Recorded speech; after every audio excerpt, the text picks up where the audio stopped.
while the MTA painting a different picture. They say we've just experienced the safest July in the subway system since the mid-1990s. Their data shows robberies were down nearly 17% compared to the same period last year. Felony assaults down 9%, grand larcenies down 6%, and there were no reported burglaries during the entire month of July. But those crime stats coming out just hours after police say last night before 8 p.m. someone pushed a 44-year-old onto the tracks at the 50th Street subway station in Midtown.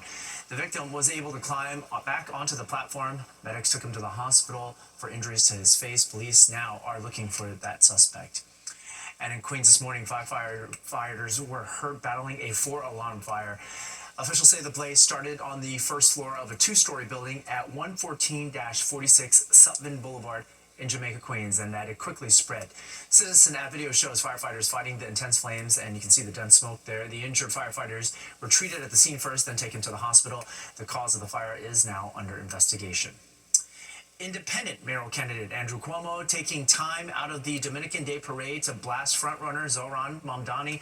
He claims the Democrat lives in a rent-stabilized apartment in Queens, which Cuomo says is for people struggling to pay their rent, not for the children of millionaires. He is proposing a law that would target who gets access to rent-stabilized units. Rent-stabilized units, when they're vacant, should only be rented to people who need affordable housing, not people like Zohran Mamdani.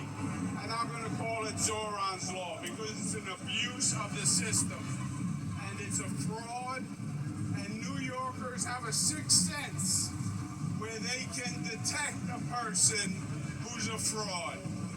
Cuomo also says he's calling on Mamdani to move out of his rent-stabilized apartment and to give it to an unhoused family. Mamdani, meanwhile, hitting right back at Cuomo, sending us a statement which reads in part, quote, "If Mr. Cuomo really cared for working people in New York City, he'd commit today to reimburse the taxpayers the $60 million we are spending on his personal legal defense, which could pay for thousands of affordable housing units instead of probing the gynecological records of women he harassed," end quote. Despite growing outrage, Israeli Prime Minister Benjamin Netanyahu is defending his plan for a new military offensive into Gaza City. He says Israel has no choice but to finish the job and defeat Hamas, also saying there is a fairly short timetable with goals that include demilitarizing the territory and having a non-Israeli civilian administration in charge. But critics say the plan will exacerbate Gaza's already dire humanitarian crisis. Contrary to false claims, this is the best way to end the war and the best way to end it speedily. We will do so by first enabling the civilian population to safely leave the combat areas to designated safe zones. In these safe zones, they'll be given ample food, water, and medical care. However, families of the hostages taken by Hamas are against Netanyahu's plan, saying it will endanger hostages. They're calling for Israeli companies to go on strike next week. There are reports tonight the Trump administration is now considering inviting Ukrainian President Vladimir Zelensky to President Trump and Russian President Vladimir Putin's meeting in Alaska on Friday this week. This comes after Trump suggested a peace deal could include some swapping of territories, and Zelensky then insisting that formally ceding land is absolutely out of the question. The war began more than 3 years ago when Russia invaded Ukraine. The fight by Republicans to redraw congressional maps in Texas in favor of Republicans has created a battle over redistricting all over the country. President Trump has pushed to change the maps in Texas to shore up the narrow majority Republicans now hold in the House of Representatives ahead of next year's midterm elections. But fighting back on the move, Democratic California Governor Gavin Newsom is pushing for a November special election to ask voters there to redraw that state's maps in favor of Democrats, while Democratic governors J.B. Pritzker of Illinois and Kathy Hochul of New York are also saying they're considering redistricting as well.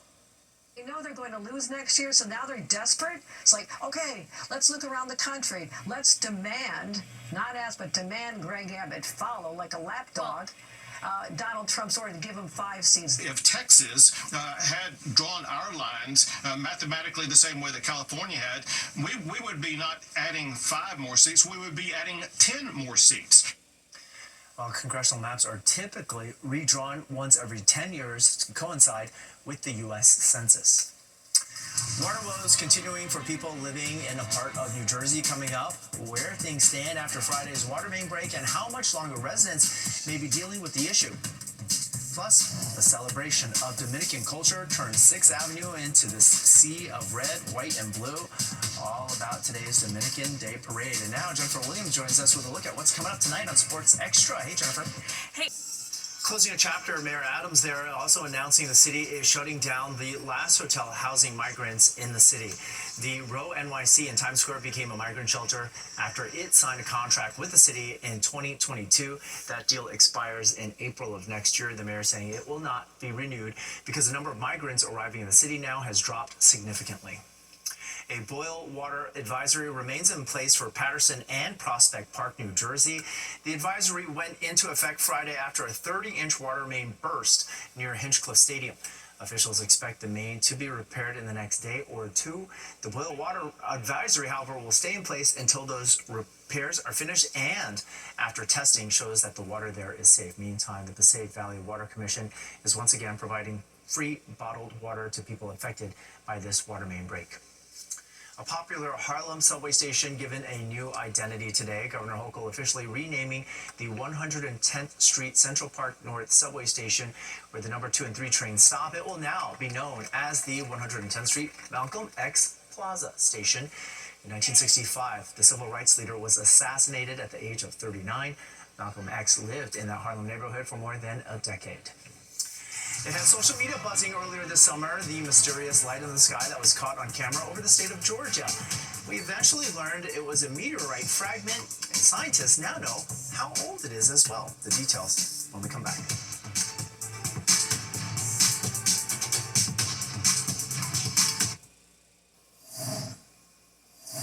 Well, remember this object that was streaking across the sky and it crashed into a home in Georgia earlier this summer? We've now learned it was a meteorite fragment and its age was over 1 billion years old, older than Earth itself. That's according to a geologist from the University of Georgia who examined the scene where it left a hole here in the floor about the size of a large cherry tomato. It's quite the splash for an object that size. Audrey Puente is here now with our forecast. Hi, Audrey. Super interesting there. Well, today we had a pretty decent day across the tri-state area. Our temperature made it to 90 degrees in Central Park. That is above average for this time of year. But what's the most interesting thing to note here on this graphic is the sunset time. It was at 8 o'clock earlier this evening. Tomorrow it will be at 7:59. So today was the last 8 o'clock hour sunset that we'll see until May 9th of next year. 73 right now in Islip at 69 in East Hampton, 77 over towards Bridgeport, 73, or rather 70 over towards Poughkeepsie. We're in the 60s in Sussex and Monticello. A lot of these temperatures are actually higher than they were at this time yesterday, but our dew points are reflecting a very comfortably dry atmosphere, so that will be the trend as we go into tomorrow, and then we're going to turn up the humidity a bit as we go into Tuesday and Wednesday when it starts to feel more uncomfortable. We're dry on the radar. We'll stay that way for the rest of the evening. We're under the influence of high pressure, and that's keeping things quiet here in the northeast. There is a system, though, that is bringing some heavy rainfall across areas to our west, like in Milwaukee, where they saw about a half a foot of rain today, or since last night through today. This stationary front is going to bring flooding rains to places like Chicago, Milwaukee, all the way down towards St. Louis and into the midsection of the nation here. This is going to stay to our west, though, because, again, we're under the influence of high pressure, which is sort of protecting us from that system making its way eastward. So that's going to keep things quiet for us, not only for tonight, but also as we start off the day tomorrow. We'll have plenty of sunshine for your Monday. That's going to heat us up to near 90 degrees once again across much of the area, and we're going to do it again on Tuesday. Tuesday, though, we're going to bring up the humidity a bit, and this will be also the day of peak heat. We're looking at highs mostly in the low to mid 90s across the region, and then on Wednesday, we'll start to see that front begin to make its approach, and that will give us the chance of some scattered showers as we go into the middle part of the week. A lot of buzz is happening out across the Atlantic. The National Hurricane Center watching closely several waves of energy that are passing through. This one's actually, early we're watching it earlier towards the weekend or the beginning of the end of the week, but it's not going to make much improvement. This is what we're really watching here off the coast of Africa. There's a couple of waves that will be passing through, and these are expected to actually develop into tropical depressions, and there's a possibility we could get our first hurricane of the season in the Atlantic Basin by, let's say, 7 to 10 days from now. And if we get a named storm, it'll be Erin. That's the next name on the list. Tonight it's quiet, though. 69 degrees here in Central Park. We'll be in the 50s in some of the suburbs underneath mostly clear skies. Tomorrow, another hot day. We're looking at another 90-degree temperature temperature in Central Park. Great beach day. Pack your sunscreen though, because the UV index will be very high at an 8. Looking good on Tuesday too, more sunshine. Wednesday we start to see scattered showers move into the picture. There's a chance of a shower on Thursday, and temperatures will drop back into the 80s as we round out the week. And the weekend so far looks really nice once again. That's Arthur? important. All right, thank you so much, Audrey. Well, coming up, we're taking a look at what's happening in the week ahead, including details on a special night at Citi Field honoring the 60th anniversary of an iconic Beatles performance.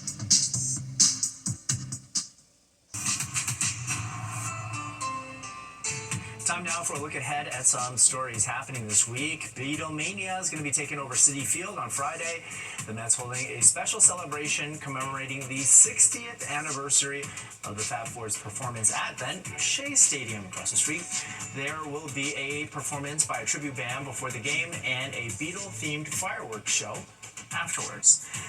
And Saturday is your last chance to take advantage of summer streets down the length of Manhattan, including outside Grand Central. The event at 40th Street and Park Avenue will feature lawn games and other fun activities, plus treats for some of the terminal's food spots.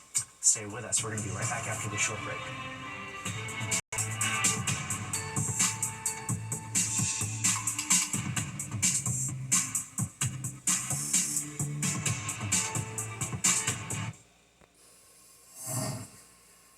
A big debut for the horror movie Weapons. It topped the box office this weekend, bringing in $42.5 million worldwide. The movie, starring Julia Garner and Josh Brolin, brought in $70 million. Freakier Friday, starring Jamie Lee Curtis and Lindsay Lohan, came in second with $29 million.